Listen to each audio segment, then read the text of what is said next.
बिस्मिल्लाहिर्रहमानिर्रहीम। अस्सलाम वालेकुम नादरीन, आप यूट्यूब चैनल देख रहे हैं। मैं इमरान खान हूँ। आज है नादरीन, कुछ बड़ी इंपॉर्टेंट खबरें हैं। जो जेल में इमरान खान साहब की समाअत थी वो लंबी चली है, लगभग आज 6 घंटे समाअत चलती रही है। उस समाअत के अंदर डेवलपमेंट्स क्या है उनके ऊपर मेरे पास खबरें हैं, वो खबरें मैं आपके साथ शेयर करता हूँ। सबसे पहले अलीमा खानम बाहर आई, उन्होंने आकर बात की मीडिया के साथ और जो इमरान खान का पैगाम है वो पहुँचाया। अब जो तफसील है उसकी, जो इमरान खान साहब ने बहुत सारी बातें की है, वो तो उनके अपने ट्विटर हैंडल पे चंद घंटों के बाद आ जाएगा। जब वो आएगा तो मैं आपके साथ शेयर कर दूंगा। लेकिन पहले आप ये सुने कि अलीमा खानम ने क्या कहा। उन्होंने कहा जी कि सलमान सफदर साहब ने आपको बता दिया जो कानूनी मामला, तो मैं आपको आगे चल के बताता हूँ। मैं इमरान खान का पैगाम लेकर आती हूँ जो मैं पहुँचाती आई हूँ, और पहले भी हम पिछले 2 साल से यही पैगाम पहुँचाते आए हैं। ये सिर्फ इमरान खान का पैगाम है। अच्छा, ये इमरान खान साहब ने ताकीद की अपनी बहनों को कि आप लोग जो है ना वो मेरा नाम ले लिया करें कि ये मेरा पैगाम है, ताकि आप लोगों के ऊपर जो टॉर्चर होता है या बाहर आपके साथ ज़्यादती होती है वो आप लोगों के साथ ना हो। तो उन्होंने कहा जी कि उन्होंने हमें हदायत की है कि अपना और उनका पैगाम आप तक, मीडिया तक पहुँचाएँ। आज इमरान खान ने वजाहत के तौर पर यह बात की, और आपने सलमान सफदर से भी सुना होगा कि जब आज केस ख़त्म हुआ था और एक गवाह झूठा साबित हुआ तो उनसे पूछा गया कि इसका क्या सज़ा होती है। 7 साल सज़ा। झूठ बोलने वाले गवाह को 7 साल सज़ा मिलनी चाहिए थी, मगर उल्टा इमरान खान का केस फिर भी चल रहा है। गवाह ही झूठे साबित हो गए वहाँ पे अदालत के अंदर, और वो मैं बताता हूँ आगे क्या हुआ उनके साथ। आज तो केस ख़त्म हो जाना चाहिए था। जज साहब को उसी वक्त कहना चाहिए था कि केस ख़त्म हो चुका है, गवाह झूठे साबित हो गए। इस पर इमरान खान ने कहा कि इस वक्त इमरान खान का ट्रायल सिविल ट्रायल नहीं चल रहा, सिविल अदालत में नहीं चल रहा। इस वक्त इमरान खान का ट्रायल मिलिट्री ट्रायल चल रहा है। वहाँ चंद मीडिया वाले आते हैं जिनको उस वक्त इजाज़त ही नहीं दी जाती। अगर वो कोई सवाल करें या बात करें तो इमरान खान की बात बाहर मीडिया के ज़रिए आम नहीं हो पाती। ये पैगाम हमें वही लोग बताकर भेजते हैं।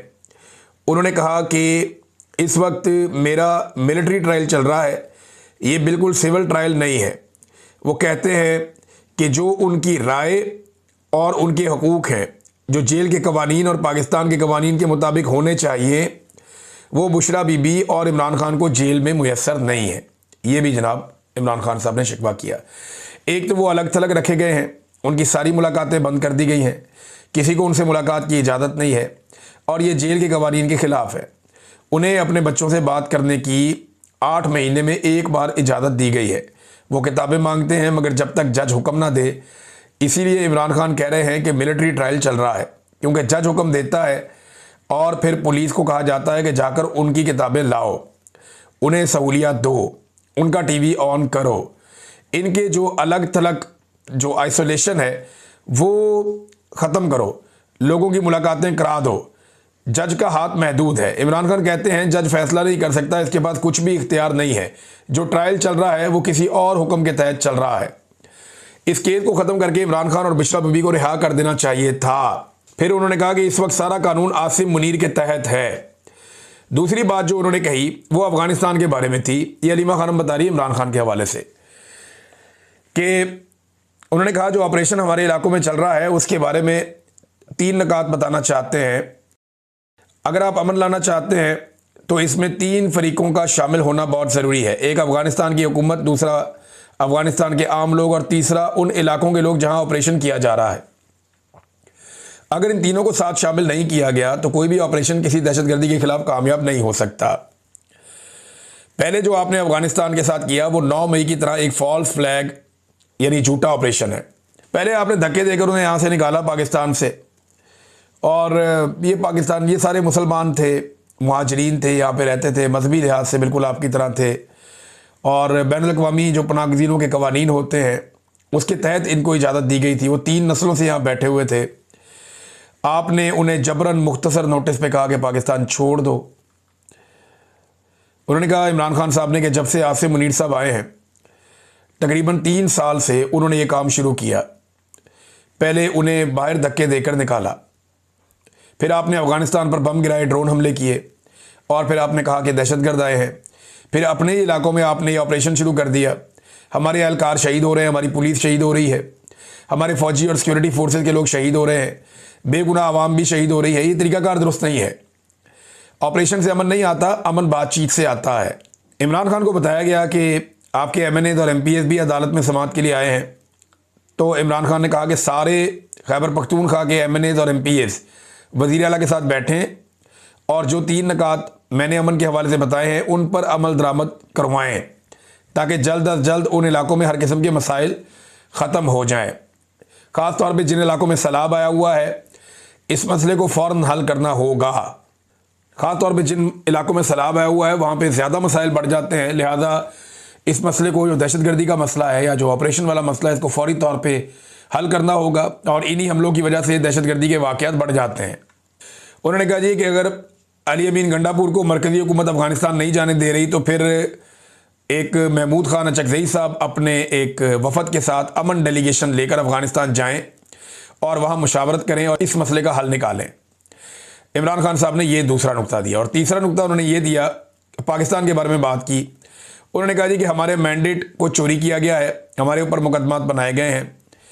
मैंने कहा कि मैं मुकदमात का अदालत में सामना करूँगा, इंसाफ अदालतों से लूँगा और यही इमरान खान साहब हमेशा से कहते आए हैं।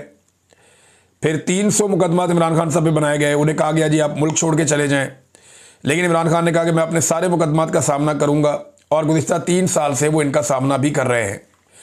इमरान खान ने कहा कि हमारी पार्टी पर जुल्म किया गया, हमारा इलेक्शन चुराया गया, 2/3 अक्सरियत छीन ली गई, हम अदालतों में गए, इलेक्शन कमीशन में गए, लेकिन हमें इंसाफ नहीं मिला। अब पता चला जी कॉमनवेल्थ की जो रिपोर्ट आई है, जो लीक हुई है, ये रिपोर्ट हमारी हुकूमत को भी दी गई थी और इलेक्शन कमीशन को भी दी गई थी कि पाकिस्तान में वोटों की चोरी हुई है, धांधली हुई है, कुछ भी नहीं हुआ। फिर बैनुल-अक़वामी इदारे ने यह भी कह दिया कि पाकिस्तान के अंदर इलेक्शन चोरी हुआ है और इलेक्शन कमिश्नर सिकंदर सुल्तान राजा ने कोई एक्शन नहीं लिया। पाकिस्तान का कानून आपको मालूम है कि वोट चोरी के बारे में बहुत सख्त है। पाकिस्तान में वोट चोरी आर्टिकल 6 के ज़ुमरे में आता है, जो कि गद्दारी के मुकदमे बनते हैं, लेकिन क्योंकि पाकिस्तान में इस वक्त कानून नाफिज नहीं है तो ऐसे ही चल रहा है। इमरान खान ने कहा कि लोगों पर गोलियां चलाई गई, फिर भी हमने कानूनी रास्ता इख्तियार किया। 26वीं तरमीम इसलिए लाई गई ताकि अदालतों को कंट्रोल किया जा सके और अदालतों को हुकूमत का एक शोबा बना दिया जाए। 26वीं तरमीम के बावजूद जो जज रूल ऑफ लॉ के साथ खड़े हैं उन्हें खराज तहसीन पेश किया जाना चाहिए। इमरान खान साहब ने लियाकत चट्टा का जिक्र किया, वो जो कमिश्नर था रावलपिंडी का, और ये कहा कि जनाब उनके साथ ज्यादती हुई, उन्होंने सारा पोल खोल दिया था। धांधली में इमरान खान साहब ने दोबारा बताया कि सिकंदर सुल्तान राजा और जस्टिस कादी फायद ईसा ये दोनों जो हैं वो बराह रास्त मुलव्विस थे। पार्लिमान के अरकान के बारे में इमरान खान साहब ने कहा कि इस वक्त आसिम लॉ चल रहा है, आपको डरना नहीं चाहिए। आप एक फ़र्द वाहिद के खौफ से जो है वो डर के दब ना जाएं। अगर आप दबेंगे तो वो आपको और ज़्यादा दबाएंगे। अपने हक़ के लिए आप आवाज़ उठाएं और आप पाकिस्तानी लोगों की नुमाइंदगी कर रहे हैं। जेल से ना डरें, मैं खुद 2 साल से जेल में बैठा हुआ हूँ। जितना आप डरेंगे उतना ही आप पर जुल्म बढ़ा दिया जाएगा और आप डर रहे इसलिए उन्होंने कुचला है। उन्होंने कहा जी आपके लिए मुश्किलात पैदा की जाती हैं, जो मैं ट्वीट करता हूं या मेरे अकाउंट से जो ट्वीट आता है, मेरा पैगाम है कि इसको सारे रीट्वीट करें, तमाम MNAs और तमाम MPAs और पार्टी के लोग बस मेरे ट्वीट को रीट्वीट कर दिया करें ताकि सारे एक सफ़े पर मौजूद हों।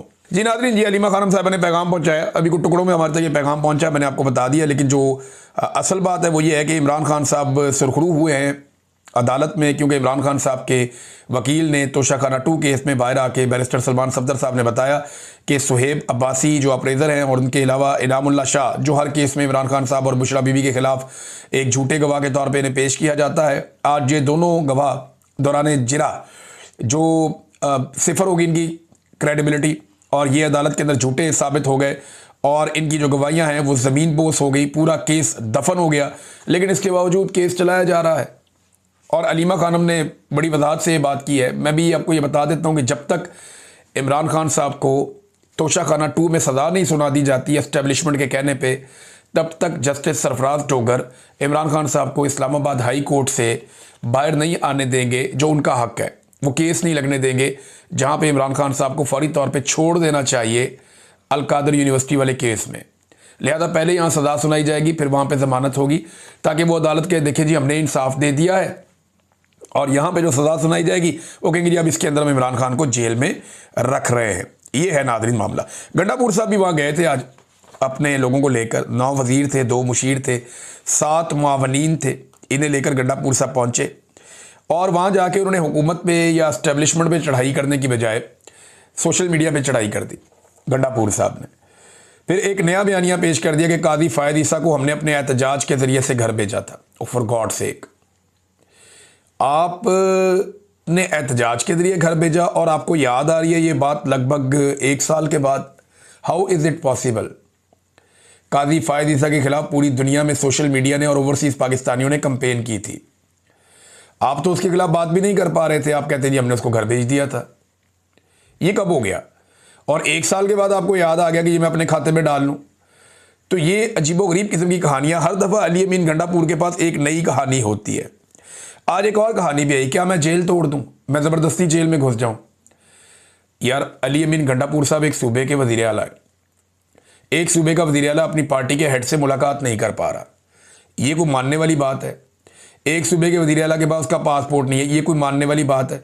2-4 इक़दाम करें ना अपने सूबे में, तो ये वज़ीर दाखिला दौड़ता हुआ आएगा पासपोर्ट लेकर, सर ये आपका पासपोर्ट है और आए आपकी मुलाकात करवा देते हैं इमरान खान से। ये ऐसे हो जाएगा। लेकिन ये लोगों को कहानियाँ सुना रहे हैं, एक के बाद एक कहानी सुना रहे हैं। और गंडापुर साहब खुद ज़ाती तौर पे बहुत कमज़ोर हो गए हैं क्योंकि पाकिस्तान तहरीक इंसाफ उनके खिलाफ हो गई है। यही गंडापुर आज जो सोशल मीडिया के ऊपर तनकीद कर रहे हैं, पहले सोशल मीडिया को डिजिटल दहशतगर्द कहा जाता था आसिम मुनीर साहब की जानिब से, मिलिट्री एस्टेब्लिशमेंट की जानिब से, इनको इंतशारी कहते थे PMLN के लोग। लेकिन अब गंडापुर साहब खुद कहते हैं, अब वो खुद सोशल मीडिया के ऊपर चढ़ाई करते हैं, इन्हें बुरा भला कहते हैं।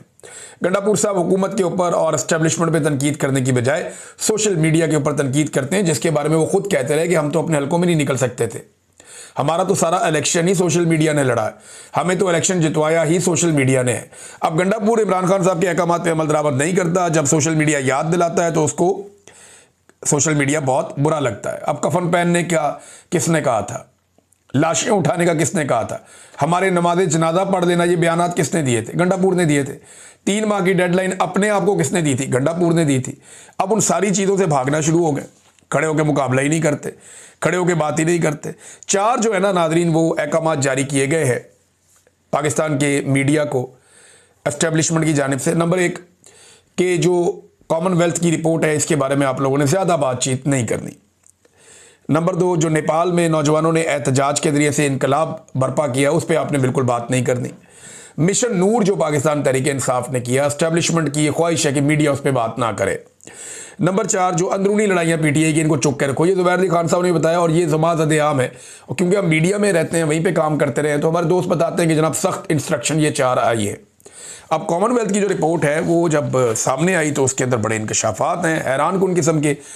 इस रिपोर्ट ने चंद चीज़ें तो बड़ी क्लियर कर दी हैं। अल्लाह अल्लाह करके पाकिस्तान तहरीक इंसाफ ने इस रिपोर्ट के ऊपर अब आवाज़ उठाना शुरू की और पाकिस्तानी मीडिया को उन्होंने बताया कि जनाब जो हुआ है, अब प्रेस कॉन्फ्रेंस वगैरह हुई, सोशल मीडिया पर उन्होंने बताया कि इस रिपोर्ट ने फार्म 45 और फार्म 47 का खेल भी खोल कर रख दिया है। कैसे नवाज शरीफ को लाकर जितवाया गया, कैसे PTI को दबाया गया, ये भी उन्होंने बता दिया है।